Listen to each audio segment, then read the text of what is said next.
अपने mobile phone और social media पर आपने भी इमोजीज़ का इस्तेमाल ज़रूर किया होगा। क्या होगा, हर रोज़ करते होंगे आप।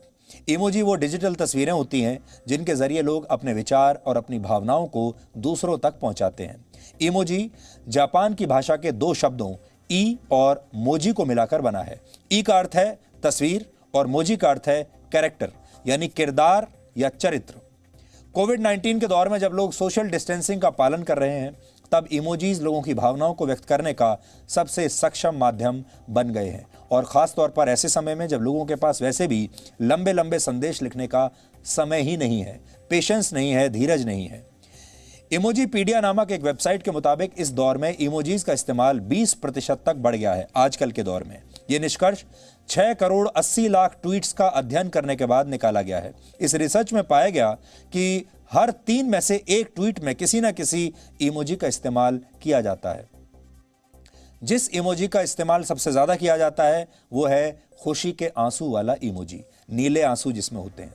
इसके बाद जोर जोर से रोने वाले चेहरे के इमोजी और तीसरे नंबर पर है किसी से कोई बात मान लेने के लिए आग्रह करने वाला इमोजी। इसके अलावा जिन इमोजीज का सबसे ज्यादा इस्तेमाल होता है वो इस समय आपके स्क्रीन पर हैं। मैं थोड़ा और बड़ी स्क्रीन पर आपको दिखा देता हूं। ये इमोजीज की रैंकिंग है जो इस समय आपके पास है। 1 से लेकर 10 इमोजीज जो हैं, जो रैंकिंग में हैं, सबसे लोकप्रिय इमोजीज इस समय आपकी स्क्रीन पर हैं। आप खुद देख लीजिए इसमें से आपका मनपसंद इमोजी कौन सा है जिसे आप सबसे ज्यादा इस्तेमाल करते हैं। अगस्त 2019 से अप्रैल 2020 के बीच जिस इमोजी का इस्तेमाल सबसे ज्यादा बढ़ा है वो है हाथ जोड़ने वाला इमोजी। इसका इस्तेमाल पहले के मुकाबले 25% बढ़ गया है। ये इमोजी प्रार्थना, धन्यवाद, विनती और नमस्कार को दर्शाता है। आप अक्सर जब किसी को थैंक यू बोलते हैं तब भी आप यही इमोजी भेजते हैं और ये भारतीय संस्कारों को भी दर्शाता है।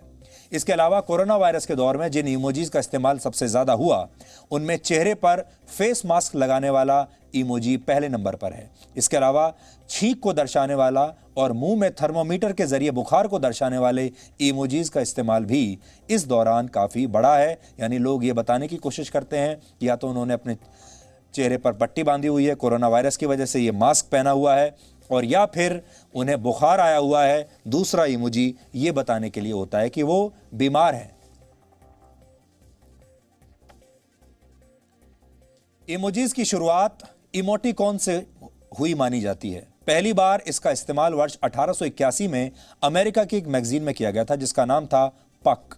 इसमें पंक्चुएशन मार्क्स के जरिए भावनाओं को दर्शाया गया था। प्राचीन इजिप्ट में भी अपनी बात दूसरों तक पहुंचाने के लिए इमोजीज जैसे ही प्रतीक चिन्हों का इस्तेमाल किया जाता था जिन्हें हायरोग्लिफिक्स कहा जाता है। इसके अलावा इंसानों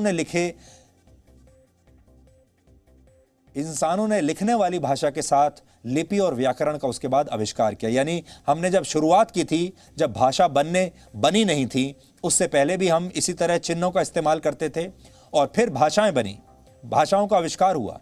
लेकिन अब इंसान एक बार फिर भावनाओं का इजहार करने के लिए भाषा की जगह वापस चिन्हों का ही इस्तेमाल कर रहा है। यानी हम वापस वहीं पहुंच गए हैं जहां से हमने शुरुआत की थी। कहा जाता है आधुनिक इमोजीज को जापान की मोबाइल फोन कंपनी में काम करने वाले एक इंजीनियर ने वर्ष 1998 में बनाया था। शुरुआत में 176 आइकॉन्स और इमोजीज का इस्तेमाल डिजिटल तरीके से अलग अलग भावनाओं को दर्शाने के लिए किया गया था और ज्यादातर इमोजीज पीले रंग के हुआ करते थे क्योंकि माना जाता है कि पीला रंग मन को खुशी प्रदान करता है। लेकिन अब इंसानी चेहरे वाले इमोजीज की त्वचा का रंग लोग अपने क्षेत्र या देश के हिसाब से चुन सकते हैं। डीएनए के दर्शक भी कई बार सोशल मीडिया पर अपनी भावनाओं का इजहार इमोजीज के जरिए ही करते हैं और कुल मिलाकर जो भाव इंसान अपने चेहरे पर लाने में सक्षम नहीं होते, उन भावनाओं को दूसरों तक पहुंचाने में इमोजीज बहुत मददगार साबित होते हैं। लेकिन क्या आपने कभी सोचा है अगर दो देश आपस में इमोजीज की भाषा में बात करते तो उसका स्वरूप क्या होता? उदाहरण के लिए आज के युग में, आज के समय में अगर भारत चीन को इमोजी भेजे तो निश्चित तौर पर लाल गुस्से वाला इमोजी वो भेजता, जिससे भारत अपना ये इमोजी भारत भेजता शायद चाइना को। और अगर भारत नेपाल को इमोजी भेजता तो शायद ये इमोजी ऊपर चढ़ी हुई आंखों वाला होता, जिसका इस्तेमाल अपनी नाराजगी और क्रोध जताने के लिए किया जाता है।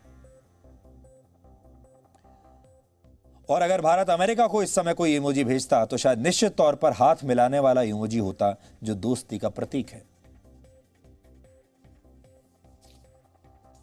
लेकिन इमोजीज के बढ़ते इस्तेमाल का एक वजह यह भी है कि अब लोगों के पास भावनाएं व्यक्त करने के लिए समय नहीं है। अब हर चीज का मशीनीकरण हो चुका है, अब भावनाओं का भी मशीनीकरण हो चुका है। अब ना मुस्कुराहट असली रही है और ना ही आंसू असली रहे हैं। इसलिए अब लोगों के ना तो आंसू निकलते हैं, ना वो ठीक से मुस्कुराते हैं, सिर्फ इमोजी भेज देते हैं।